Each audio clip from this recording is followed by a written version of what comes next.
This is a message for JD Vance, and you can do me a big favor by sharing this video with anybody you know who might be able to get this message to somebody who might be able to get this message to him. So I thank you in advance. Mr. Vice President Elect, I am reaching out to you, sir, because I believe that you are uniquely positioned to do something amazing for our country.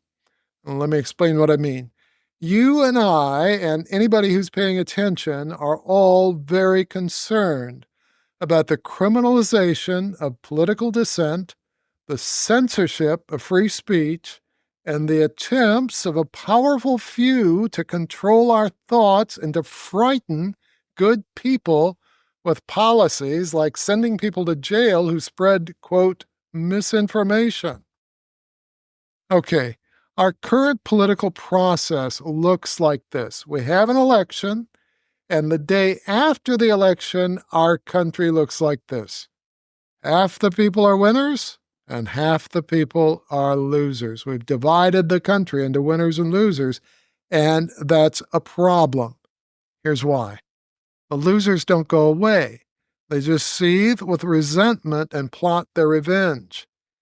And if half the people believe that they must control our speech and control our thoughts to move from the loser column to the winner column, they will happily do so, not realizing that the freedom they're giving away will never be returned to them.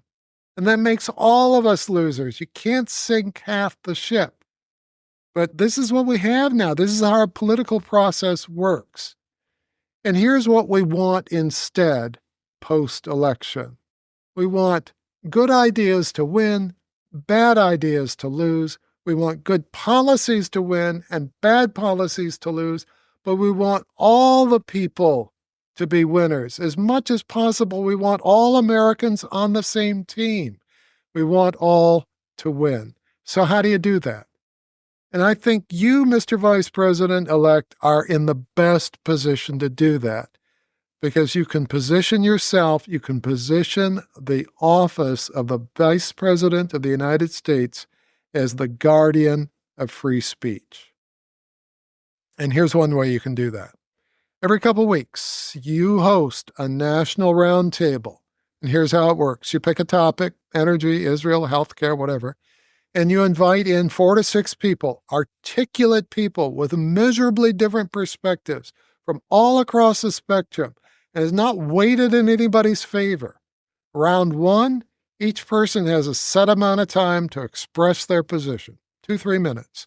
There's no talking over each other. There's no fact-checking. There's no moderator interference. Everybody gets a turn. Round 2. Each person has a minute or two to explain why they've come to a different view than the others at the table. And then round 3, and this is important, this is key. Each person has a couple minutes to suggest policy initiatives that could accommodate multiple points of view. And you host this, and during this event, you do not inject your thoughts, you do not express your views, you save that for other settings. You're there to listen. And this does several things for you and for our nation. Number 1, it allows you to position the office of the Vice President as the guardian of free speech. It allows you to position yourself as the administration that is listening to the people. Number 2, instead of dividing the people of our nation into winners and losers, this gives everybody a place at the table and a voice in the conversation. And in that sense, everyone wins. And this is important. What do people do when they don't feel heard? I mean, they go to more and more extreme measures to make themselves heard. They yell, they scream, they riot, they burn, they loot, they assault. And we don't want that as a nation. And if we don't want that, we need to offer people a good alternative, and this is that alternative.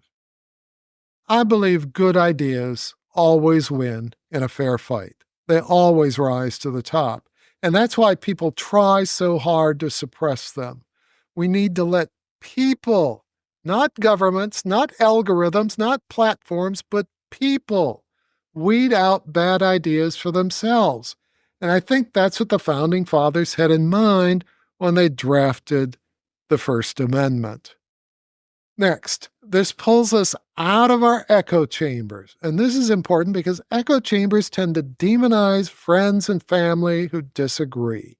It helps us as a nation become aware of a bigger picture and come up with better ideas. And importantly, this helps end the divide. This brings people together when everything else in our political process is driving them apart. This is a step toward ending the divide that is edging this nation ever closer to a civil war. We need to end this toxic polarization, and you, sir, are probably best positioned to do it. This teaches our nation to listen, to give one another the gift of listening, to make an effort to truly understand one another, which is the first step to healing our nation. Which, by the way, is a biblical idea. James 1:9, let everyone be quick to listen, slow to speak, slow to anger.